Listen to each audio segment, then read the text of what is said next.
Are you looking for a smartphone with good camera performance? Welcome to Leave a Message, let us know which phone review you want to see.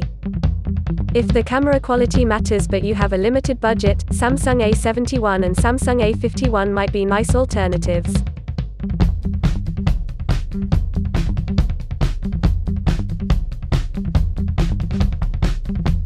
The Galaxy A71 bears a quad-camera system comprising a 64-megapixel main camera with an f1.8 aperture, a 12-megapixel ultra-wide module with an f2.2 aperture offering a 123-degree field of view, and a 5-megapixel macro lens for capturing fine details during close-up pictures, and a 5-megapixel depth sensor to use in the bokeh mode.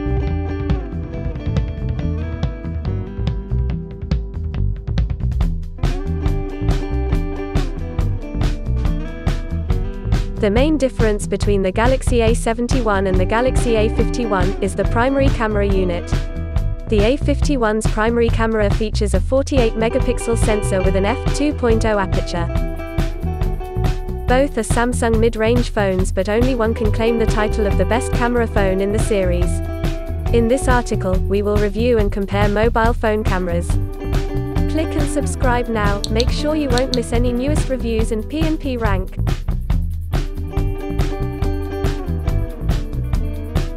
Pictures by the A71 have better saturation, so the colors seem more vibrant and natural. However, white balance is shifted towards yellow, causing a pale tint all over the image such that brown appears to have a golden glaze. In contrast, on the Galaxy A51, white balance is good, although close examination suggests the slightest of blue shift. Colors have relatively poor saturation and appear dull. The A71's backlight shots are poor due to underexposure. The image and surroundings appear dark, and so do the parts of the subject that are illuminated by the backlight. As such, shiny surfaces on the subject appear dull.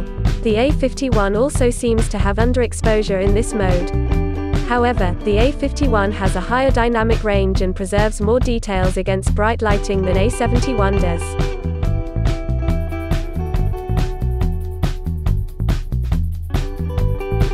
The Samsung Galaxy A71 outshines the A51 in the bokeh mode test. Although both simulate part of the subject in the background blur, this effect is considerably worse in the A51.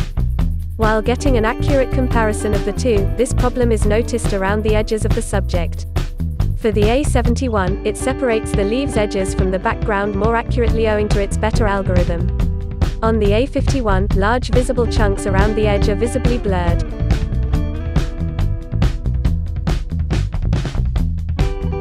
While both phones capture images with the same close-up detail, the A71 wins this one. Images have excellent color and texture. This makes it easier to see fine detail. The A51 fails because it has really poor color, such that it is difficult to make out surface texture.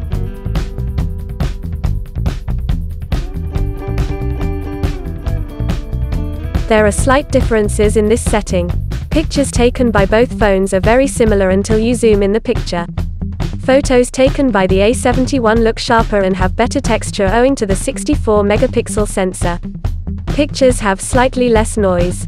Unfortunately, light balance tends to be shifted towards blue, but nothing obvious unless zoomed in.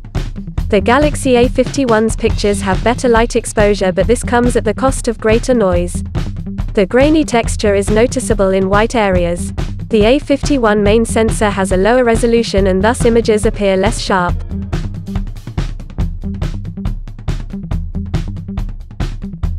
When it comes to the rear camera test, both cameras have faults. Although skin tones look more natural on the A71, they tend to differ from the body's natural tone.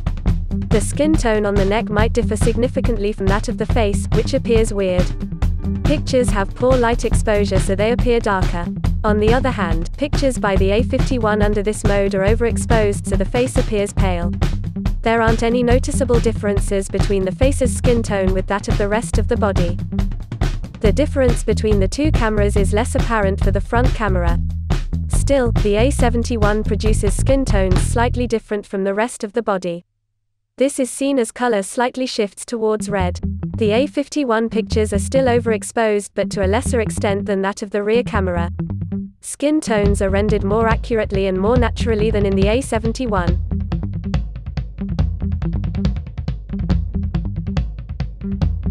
Both cameras have the same field of view in this mode.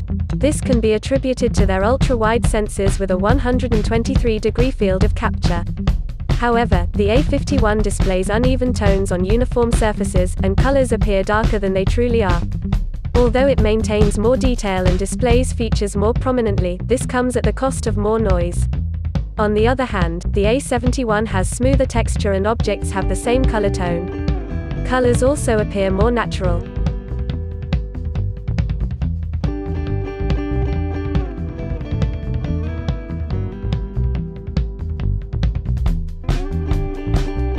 Pros of the Samsung Galaxy A71. 1. Images taken have much better saturation.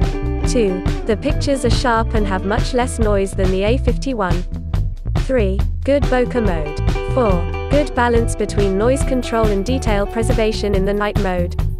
Cons of the A71. 1. Poor backlight test. 2. Images tend to be underexposed and appear much darker in dim settings. 3. The skin tone on the neck might differ significantly from that of the face when using its beauty mode. Pros of the Samsung Galaxy A51. 1. Better lighting in the night mode. 2. The backlight test is acceptable. 3. More natural-looking skin tone when using the beauty mode. Cons of the A51. 1. Lost details in the low-light photography. 2. Images are overexposed under several modes. 3. Poor bokeh mode. See more camera samples at Phone&Photo Flickr. You can find the links from the YouTube caption.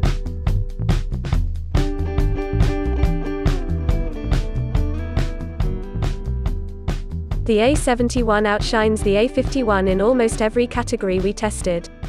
Its most prominent quality was in the color test, where it displayed excellent and vibrant colors. Also admirable was its bokeh mode test, which is capable of separating the subjects from the background well.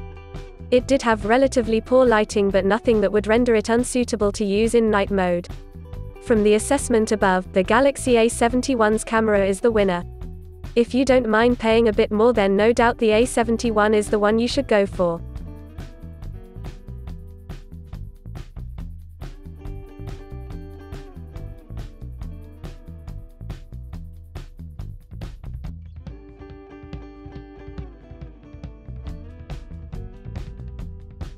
Subscribe us now, and always get the latest reviews firsthand.